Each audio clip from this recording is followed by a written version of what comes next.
Hey guys, welcome back to the channel. Today we're going to look at an attack that I'm calling the Trojan horse attack.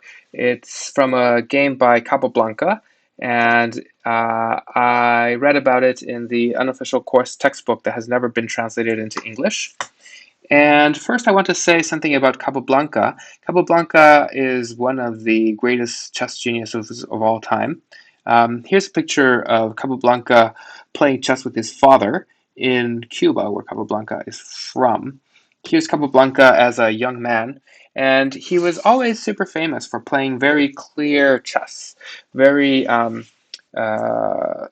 clear and rational moves.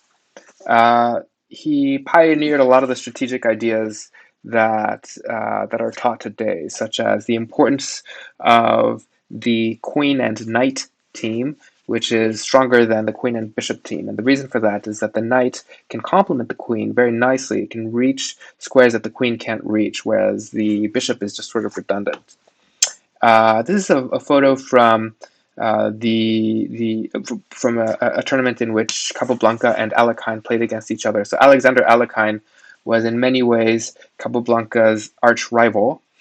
They played a world championship at some point that Capablanca didn't take seriously, and Alekhine won. And then when Capablanca tried to get a rematch, Alekhine spent the next several years avoiding him, avoiding being in the same tournaments as Capablanca. So he also invented a chess variant called Capablanca chess, which is played on this larger board that you can see here. And what distinguishes this variation is that there are two additional pieces, the archbishop, which combines a bishop and a knight, and the chancellor, which combines the rook and a knight. And the motivation for this is that Capablanca thought that the traditional chess team is incomplete in terms of the possible combinations of the pieces, because the queen combines the rook and bishop, as a sort of a derived piece, but the bishop and knight and the rook and knight don't have combinations. So he wanted to remedy that oversight by creating this variation in which you have a complete set of pieces. So anyway, that's that. And now we are going to look at a game between Capablanca and Becker, in which Capablanca played the Queen's Gambit. So it starts with d4, black responds with d5, c4 offering a pawn trade here, e6 not accepting the pawn trade and reinforcing the pawn so that white, if white captures it, then black can recapture with a pawn and leave a pawn in the center. So knight to f3, developing the knight, knight to d7, also developing the knight. And sometimes in this kind of position, black will have the idea to play c5, to have c5 like this, having their own chaos going on in the center, and the point of this knight here is to provide a second defender. So now that pawn is supported by the bishop and the knight. So knight to c3, developing the knight. Knight g to f6, also developing. Bishop to f4. D takes c4. E3, so attacking that pawn. And also, it's important to note the move order. You want to play the dark squared bishop out first, then d3, because you don't want to. Otherwise, if your bishop was still sitting here on c1, he would be blocked in by the pawn, which you don't want. So the knight comes out, attacking the bishop. Bishop takes c4.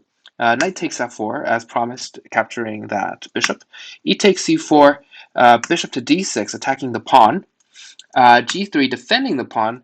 But the problem now with this move is that Capablanca is going to potentially have some weaknesses here. So the light squares around here are now no longer protected by pawns, right? These are what are called in chess theory weak squares. They can only be protected by pieces. And in particular, this knight here is kind of loose. I mean, it's not technically loose because the queen is protecting it, but the queen is the most agile and most mobile piece. So she's gonna be likely to run around pretty soon, and this knight is gonna be in trouble.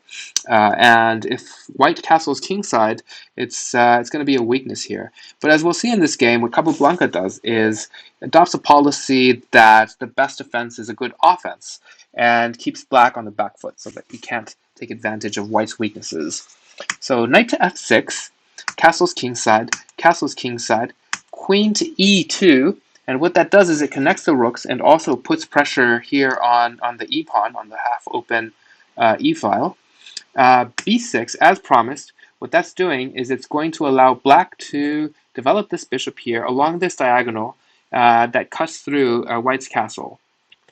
So rook f to d1, supporting the d file, supporting the pawn along the d file, and bishop to b7 as promised, targeting the weak squares in white's position.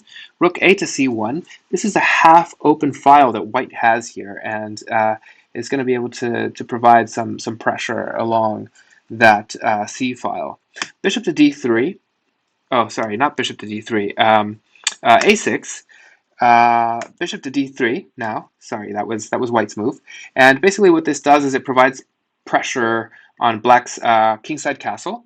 And we can start to see an attack forming here, right? There's the bishop here, there's this knight here. The queen also has sort of a vision through this diagonal once the knight moves. And we can see the attack forming up. So black plays bishop to b4. Often you play this in the opening when the king is still on e1, pinning the knight, and you're able to force a trade sometimes, or concessions in the center, since the knight is often played to defend the e-pawn. But in this case, it doesn't make much sense, and the knight just moves out of the way. So that was sort of a wasted move by black. And in fact, it really just adds another attacker to the storm that's brewing over here. As we're going to see, this knight also helps out quite a bit in the attack. So queen to d5, and Stockfish actually flagged this a mistake when it ran it through the engine. It thinks that this was not a good move. And knight f to g5, getting ready to attack. And in particular, this second knight here is going to, as the highlights showed, it's going to come here. And actually, this knight has to run. And the reason this black knight has to run is because, sorry, not that. But if the black knight doesn't run, then white is going to be able to capture it with a fork on the king and queen. And ordinarily that wouldn't be so bad because you can just capture it with this pawn here. But there's so many white pieces piling up on black's castle that it's going to be a huge problem to lose this pawn. So to give an example of that, if black ignores this and just plays like some non-move, like a5, then knight takes f6 check, g takes f6, and all of the pieces are really coming in now. Bishop takes h7 check. It's protected by the knight, so black can't capture it. King g7, bishop e4, and Stockfish actually gives the best move here as capturing with the pawn and abandoning the queen to be captured, which is crazy. But that's just the effect of having all of these pieces here. So coming back to this position. This position, sorry. So black can't allow this knight to come here, and the way to do that is to actually move black's knight away so that now this knight protects this square. But now Capablanca starts the Trojan horse attack with knight takes h7, and actually, as a good Trojan horse, black can't accept it. King takes h7, knight takes f6 check, king h6, and now the queen is going to be coming around here. You know, you have support from the bishop, you have support from the knight. It's going to get hairy very quickly. So black can't accept it, and so they play. He plays f5, which attacks this knight, but also it sort of puts something in the way of this bishop, trying to slow down the attack a little bit. But it doesn't work. Knight hg5 comes back. Queen d7, trying to provide some protection for this pawn. Queen h5, and in this position, black resigned. So now I'm going to show a line that was given by Ramon Cruz-y-More from the unofficial Cortes textbook that has never been translated into English. And it's a possible continuation. Knight f6, attacking the queen. Knight takes f6 check, taking out that attacker. G takes f6, queen g6 check, king h8, Knight takes e6, so like the pieces are just swarming black's position. Pretty soon, it's going to be possible if black were to capture this.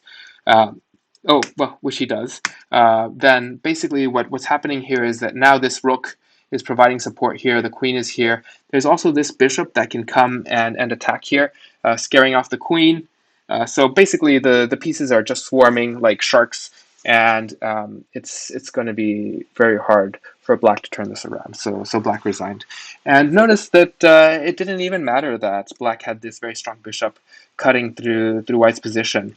As always, the best defense is a good offense, and if you attack your opponent's weaknesses faster, they won't have time to take advantage of your weaknesses. So anyway, I hope this was instructive. Please leave a comment down below telling me what you thought about it. Be sure to like and subscribe. Thanks.